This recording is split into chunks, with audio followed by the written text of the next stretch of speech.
दोस्तों, आप सबने कभी ना कभी वो न्यूज जरूर सुनी होगी, पैसिफिक ओशन में जबरदस्त भूकंप आया है। लेकिन इस बार जो हुआ है ना, वो वाकई में डराने वाला है।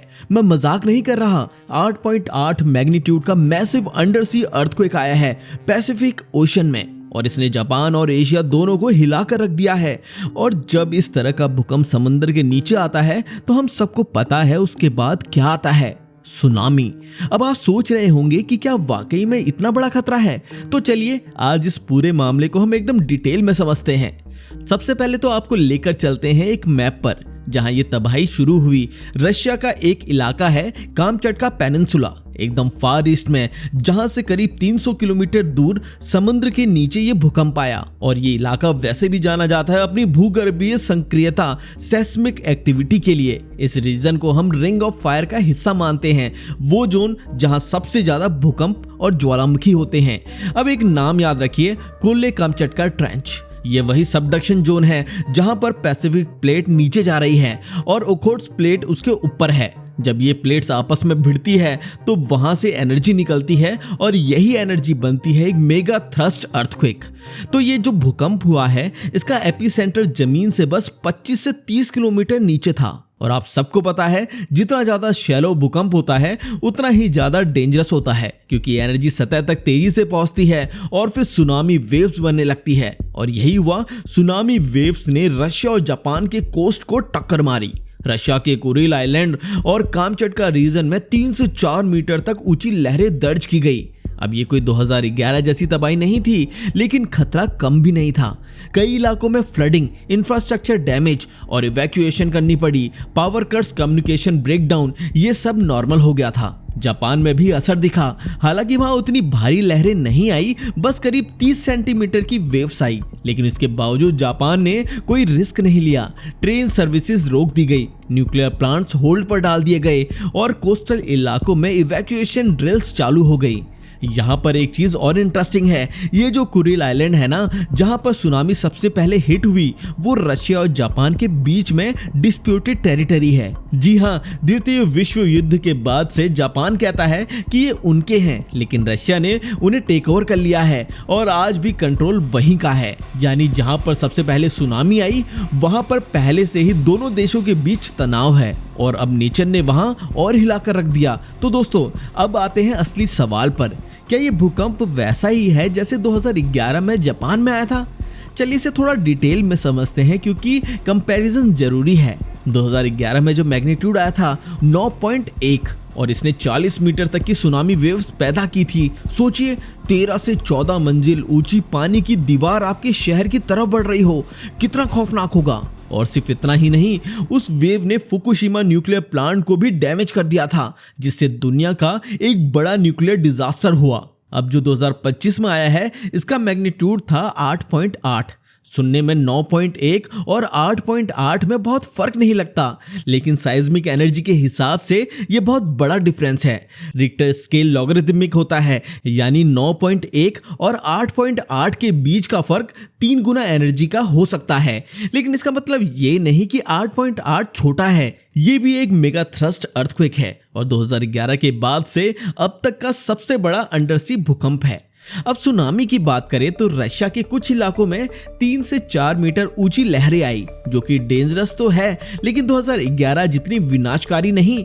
जापान में भी हल्की फुल्की लहरें ही दर्ज की गई, लेकिन फिर भी कोस्टल इलाकों में ट्रेनों को रोका गया, लोगों को अलर्ट पर रखा गया, क्योंकि एक बार जल चुका देश अब कोई चांस नहीं लेना चाहता। और यहाँ एक और चीज गौर करने वाली है, इस बार का क्वेक थोड़ा शैलो था, यानी जमीन से करीब 25 से 30 किलोमीटर नीचे। जितना शैलो होगा उतनी ही ज्यादा एनर्जी सतह पर महसूस होगी, इसलिए सुनामी का खतरा बढ़ जाता है। अब सवाल ये है कि क्या इससे खतरा खत्म हो गया? तो जवाब है नहीं। USGS और बाकी ग्लोबल सिस्मोलॉजिस्ट का कहना है कि अभी पूरा फॉल्ट रप्चर नहीं हुआ है, यानी अभी भी नीचे बहुत सी एनर्जी जमा हो सकती है और वो कभी भी कहीं भी एक और झटका दे सकती है। यहाँ तक कि अभी तक जो आफ्टर शॉक्स आए हैं उनमें से एक तो 6 मैग्नीट्यूड का था और ये आफ्टर शॉक्स कई हफ्तों कई महीनों तक चल सकते हैं और हो सकता है कि कोई और बड़ा झटका भी आने वाला हो। इतना ही नहीं, हवाई, कैलिफोर्निया, अलास्का और पूरा यूएस वेस्ट कोस्ट भी हाई अलर्ट पर है क्योंकि पैसिफिक ओशन में जहां कहीं भी सुनामी बनती है उसका असर पूरे रिंग ऑफ फायर रीजन पर हो सकता है और इसमें तो इंडिया तक शामिल है। हालांकि इंडिया के INCOIS Indian National Centre of Ocean Information Services ने कहा है कि फिलहाल भारत को कोई खतरा नहीं है, लेकिन निगरानी जारी है। तो कुल मिलाकर बात ये है 2011 जितना तबाही वाला नहीं, लेकिन ये भी कोई मामूली इवेंट नहीं है और अगर नीचे अभी भी एनर्जी जमा है तो हमें अगला झटका जल्द देखने को मिल सकता है। इसलिए जरूरी है कि सभी देश खासकर रशिया और जापान अलर्ट मोड में रहे। तो दोस्तों अब वक्त है उस रिंग ऑफ फायर में कूदने का जिसने धरती के सबसे बड़े भूकंपों की कहानी को जन्म दिया है।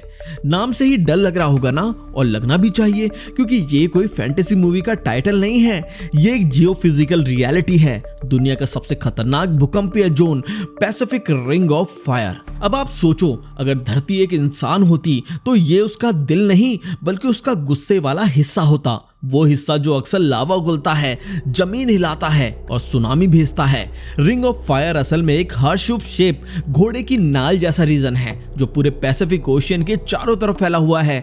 इसमें जापान, रूस, इंडोनेशिया, न्यूजीलैंड, ऑस्ट्रेलिया, अमेरिका का वेस्ट कोस्ट और साउथ अमेरिका तक सब शामिल है।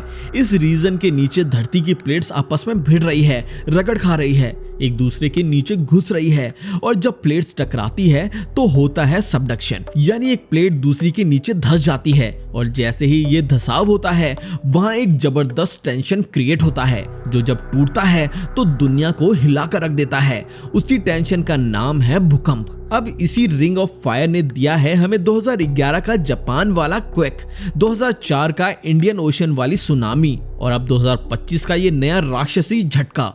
और दोस्तों ये ट्रेंड ऐसे ही चलता रहेगा क्योंकि इस रिंग का नेचर ही ऐसा है। ये स्लो कुकिंग बम की तरह है जो जब जब फटेगा तब तक दुनिया को झटका लगेगा। अब आप पूछेंगे अगर ये सब पता है तो वहां के देश क्या कर रहे हैं, तो जवाब है बहुत कुछ कर रहे हैं। जापान जैसे देश तो दुनिया के सबसे एडवांस भूकंप रेडी नेशन बन चुके हैं। उनके पास अर्ली वार्निंग सिस्टम, भूकंप प्रूफ बिल्डिंग्स और पब्लिक को रेगुलर ड्रिल्स करवाई जाती है। लेकिन दूसरी तरफ रशिया और कामचटका रीजन जैसे इलाके जो काफी रिमोट और कम पॉपुलेटेड है, वहां पर उतना स्ट्रक्चर और तैयार नहीं है और यही चिंता की बात है। इसी रिंग ऑफ फायर में जो सबसे बड़ा रिस्क है वो है मेगा थ्रस्ट अर्थक्वेक्स, यानी ऐसे भूकंप जो ना सिर्फ जमीन को फाड़ सकते हैं बल्कि समंदर के अंदर की प्लेट्स को ऊपर उठाकर सुनामी भी बना सकते हैं। और 2025 वाला भूकंप भी इसी कैटेगरी में आता है। सोचिए सिर्फ 1 सेकंड में इतना एनर्जी रिलीज हुआ कि वो 100 मिलियन टन TNT के बराबर था। मतलब अगर वो एनर्जी किसी बम में होती तो आधा शहर गायब हो जाता। अब सवाल ये है, क्या इस रिंग ऑफ फायर से बचा जा सकता है? जवाब है नहीं। यहाँ रहना है तो इसके साथ जीना सीखना पड़ेगा और इसी सोच के साथ जापान जैसे देश ने खुद को तैयार किया है। लेकिन बाकी देशों को भी यही करना होगा क्योंकि भूकंप अलर्ट लेकर नहीं आता। तो दोस्तों अब जब हमने समझ लिया है कि यह भूकंप कितना ताकतवर था, रिंग ऑफ फायर कितना खतरनाक है और इतिहास हमें क्या सिखाता है, तो अब बात करते हैं अंजाम की, यानी आगे क्या। क्या अब सब कुछ ठीक है या फिर अभी भी खतरा सर पर मंडरा रहा है? देखो सच्चाई ये है कि भूकंप का असली डर उसके झटके में नहीं बल्कि उसके बाद के असर में होता है। और इस बार जो 8.8 का झटका आया है उसके बाद जो सिस्मोलॉजिस्ट कह रहे हैं वो थोड़ा डराने वाला है। उनका कहना है कि ये जो मेगा थ्रस्ट क्वेक आया है इसने पूरे प्लेट्स बाउंड्री को रप्चर नहीं किया। मतलब ये कि नीचे अभी भी बहुत सारी एनर्जी फंसी हुई है और वो किसी भी वक्त बाहर निकल सकती है। यानी हम कह सकते हैं कि ये सिर्फ पहला चैप्टर था, अगला झटका हो सकता है कि इससे भी बड़ा हो। इसलिए रशिया, जापान, अमेरिका और बाकी पैसिफिक रीजन अभी भी पूरी तरह अलर्ट मोड में हैं। आफ्टर शॉक्स लगातार आ रहे हैं, कुछ तो 6.0 के आसपास हैं। और अगर 2011 को याद करें तो उस समय तो 1000 से ज्यादा आफ्टर शॉक्स महीनों तक आते रहे थे। अब सोचिए कितना लंबा ट्रॉमा होता है ये। इसलिए सरकारें अभी कोई रिस्क नहीं ले रही है। रशिया में ईस्टर्न पोर्ट्स बंद है, इमरजेंसी सर्विसेज एक्टिव हैं। जापान में न्यूक्लियर प्लांट्स की निगरानी बढ़ा दी है और कई को होल्ड पर रखा है। और यूएस में भी हवाई, कैलिफोर्निया, अलास्का तक में सुनामी वार्निंग दी गई है। भले ही लहरें वहां तक ना पहुंचे, लेकिन तैयारी जरूरी है। अब बात करते हैं हमारे देशों की, जैसे भारत, जिसने 2004 में देखा था कि कैसे साउथ ईस्ट एशिया में सुनामी आई और उसकी लहरें तमिलनाडु और अंडमान तक पहुंच गई। इसलिए इंडिया भी इस बार इनक्वायरीज के जरिए लगातार मॉनिटर कर रहा है। फिलहाल खतरा नहीं है, लेकिन सतर्कता जरूरी है। अब जो सबसे बड़ा सवाल है, क्या हम आने वाले वक्त के लिए तैयार हैं? क्या रशिया जैसे रिमोट एरियाज, जहां ना लोगों को समय पर जानकारी मिलती है, ना भूकंप रेडी इंफ्रास्ट्रक्चर है, क्या वो इतनी बड़ी आपदा को झेल पाएंगे? यही चिंता का विषय है। जापान तो फिर भी तैयार है, लेकिन बाकी दुनिया को भी अब गंभीरता से सोचना होगा, क्योंकि रिंग ऑफ फायर हर किसी को एक दिन हिला सकता है। और दोस्तों, यही है इस कहानी का आखिरी सबक। भूकंप हमसे नहीं डरता, हमें उससे डरकर तैयार रहना होता है।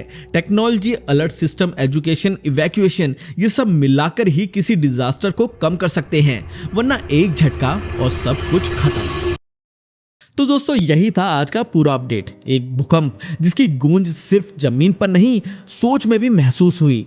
याद रखो, प्रकृति कब क्या कर दे कोई नहीं जानता, लेकिन हम तैयार रह सकते हैं। जानकारी ही बचाव है।